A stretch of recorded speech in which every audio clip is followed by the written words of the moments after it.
Today on Tim's Garage, I'm going to be doing some maintenance work on my Traeger Pro Series 22 smoker grill. I've had this thing for about 2 years. Absolutely love it. It's perfect for grilling, smoking, doing all of the awesome foods here that we have in Texas. And I took it apart the other day to do some cleaning on it and noticed inside that it's been building up some rust, common for being outside. I do keep it covered, but when I was digging in a bit further, I noticed the hot pot actually started rusting through, and also the grill baffle and drip tray that go right here were also pretty rusty and in bad shape. So I decided to replace all three of those things. This one is the most concerning though, because you can see here these are actually rust holes that are going through. Those holes are not supposed to be here, and this is where the pellets actually drop in and where the fire happens. So it's important to have a good working part there. So what I'm going to do today is replace that with this brand new one that I picked up here from Amazon. You can see this is what it's actually supposed to look like. It does have these ventilation holes in there, which look like they were down there, and there, but there's a big one here in the middle, as you can see, judging by this orientation. This hot pot will drop in there. You can see that big one that opened up there. So I'm going to replace it with this new beautiful stainless steel hot pot. And I've also got the new heat baffle here, stainless steel heavy duty. Actually, this one seems much more heavy duty than what came in the grill. And then also this really cool ventilated style drip tray. Now, the key with this kind, because it has these vents on it for heat displacement, is you have to then also put the drip tray covers, which you can order a set of on top of this. And I usually do that anyway to try to keep the drip tray as clean as possible. So to me, it makes no difference that these are ventilated versus not. And by the way, I'll have links to all the descriptions for all of these products below. And to get started though, it's kind of reverse order. I got to go ahead and remove the hot pot, and there are 4 screws here. So I'm going to take those out and see if I can wiggle this rusty hunk of junk out of here. So pretty easy to get these things out. You just use a 1/4 inch hex bit.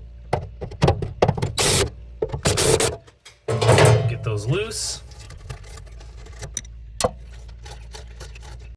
Okay, so the hot pot's loose, but to actually get it fully removed, there is what they call a hot rod that connects here at the bottom. It's actually this piece here. It's an electrical piece.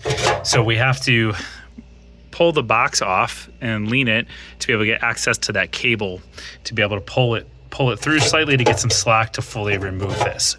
So I'm going to remove the hopper box, lean it over so I get access to the wires that are down in there. All right, with the hopper box removed, it actually creates a huge mess, so be prepared to vacuum up everything.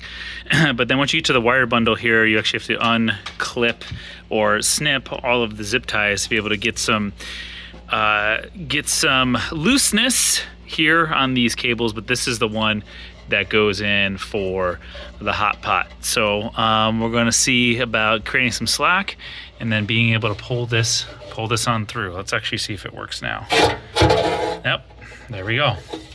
All right, so put that loose, undo this screw, and then stick the hot rod into the new pot and then reverse install. But man, there's a bunch of stuff in there. So I would have a vacuum handy to be able to vacuum up all of this excess every time you're moving this stuff around, because the rusted metal just falls apart. So vacuum all this up, clean all this up. I'm going to vacuum out all these parts, fan motor, the whole thing, just get it all really nice and clean for a fresh start. So vacuum, remove, and put in the new pot. All right, old hot pot is removed, giant rusty holes. Just want to show you guys side by side what that looks like with the new one and the old one. Woof, that thing's in bad shape. And then here is the hot rod itself, and that can be pretty easily pulled out just with some pliers if you need the grip. And then we're going to feed that back in there. So next step here is to vacuum all this up and reverse install on the new one.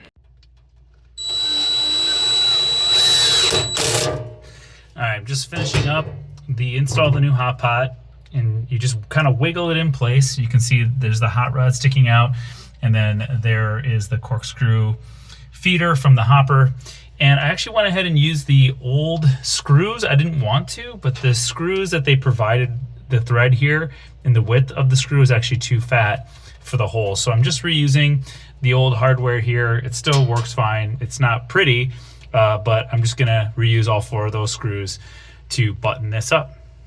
All right, next is to put the hopper back up here, back together, and re-zip tie all of these wires into a nice clean mess and put that back up. And then once that's up, we'll reassemble the actual cooking space.